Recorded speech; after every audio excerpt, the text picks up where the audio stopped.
बिहार सरकार की परिवहन मंत्री शीला मंडल अभी हमारे साथ मौजूद हैं। इनसे हम जानते हैं कि जिस तरह से नेता प्रतिपक्ष तेजस्वी यादव के द्वारा एक के बाद एक ट्वीट कर सरकार को अपराध के मामले में घेरा जा रहा है, उस पूरे मामले को लेकर के क्या कुछ इनका कहना है। जिस तरह से तेजस्वी यादव लगातार ट्वीट करके सरकार को घेरने का प्रयास कर रहे हैं, क्या लग रहा है कि वो सिर्फ एक इंटरमेन बन के रह गए हैं? देखिए कौन क्या कर रहा है, इस पे कोई कटाक्ष नहीं होगा। आपको बता दें कि हमारे नेता बिहार में जितना काम किए हैं वो किसी से छुपा हुआ नहीं है, चाहे वो सड़क का हो, बिजली का हो, पानी का, एक एक चीज़ से। पर्यावरण के बारे में भी एक अभिभावक जैसा सोचते हैं। कौन ऐसा सोचता है जो किसके पास विजन है? बहुत लोग आए, विजन कहाँ था? लोग कहते थे पहले कि कैसे हम रोड बनाएंगे, कैसे बिजली पहुंचाएंगे, कैसे लोगों का उत्थान करेंगे, लेकिन आज कैसे हो रहा है वो समझने की ज़रूरत है। क्या लग रहा है कि जिस तरह से ये यात्रा की बात करते हैं, बिहार में यात्रा करेंगे और सरकार के जो विफलता है उसके बारे में लोगों को जानकारी देंगे, लेकिन कुछ दिन की यात्रा करते हैं उसके बाद भी विदेश घूमने चले जाते हैं। तो आप लोग देखिए ना, आप लोग इस बात को समझिए कि लोग बोलना और करना अलग बात है। हमारे नेता बोलते नहीं हैं, करते हैं। हम लोग काम करने वाले लोग हैं, बोलने वाले लोग नहीं हैं। तो क्या लगता है इस चुनाव में क्या परिणाम सामने आएंगे? देखिए आपको लोकसभा का चुनाव हुआ ना, उसमें आपने देखा ना उसका परिणाम, सब आपको दिखाई दिया। हाथ कंगन को आरसी किया, सच को फांसी के, समझ में आ ही गया।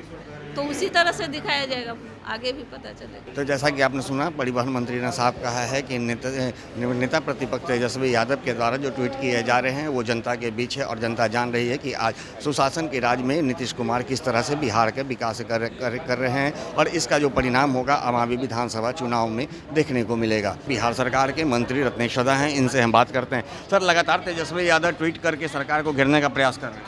क्या घेरेगा वो? सरकार को क्या घेरेगा? सरकार बिहार की जनता के लिए, अमन चैन के लिए, सुख शांति के लिए, विकास के लिए, बेरोजगारों के रोजगार के लिए काम कर रही है।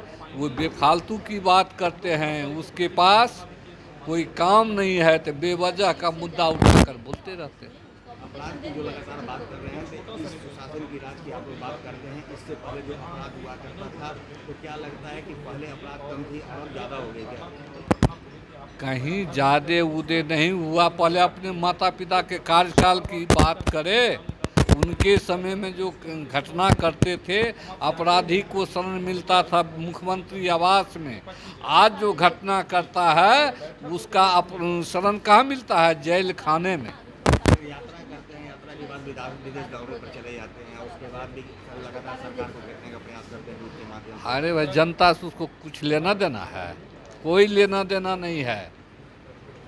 जनता की मुद्दा की बात होनी चाहिए विधानसभा में, सदन में। तू भाग जाते हैं लंदन घूमने के लिए, ऐसे नेता है। देखा जा रहा है कि जिस तरह से लालू प्रसाद यादव जीतन मांझी को लेकर के जात पात की राजनीति करने लगे हैं, क्या ये कितना सही है राजनीति में? पहले सुनिए, वो दोनों समकक्ष है, हम उमरिया है, और वो बीच में काहेल पिसाबे। वो दोनों जो कहता है वो अपना जाने। सर, प्रशांत किशोर 2 तारीख को नई पार्टी का अपने नाम का गठन करेंगे, क्या लगता है? हम जानबे न करते हैं प्रशांत किशोर कौन है, हम पहचानबे न करते। बिहार की जनता इतना अथी नहीं है।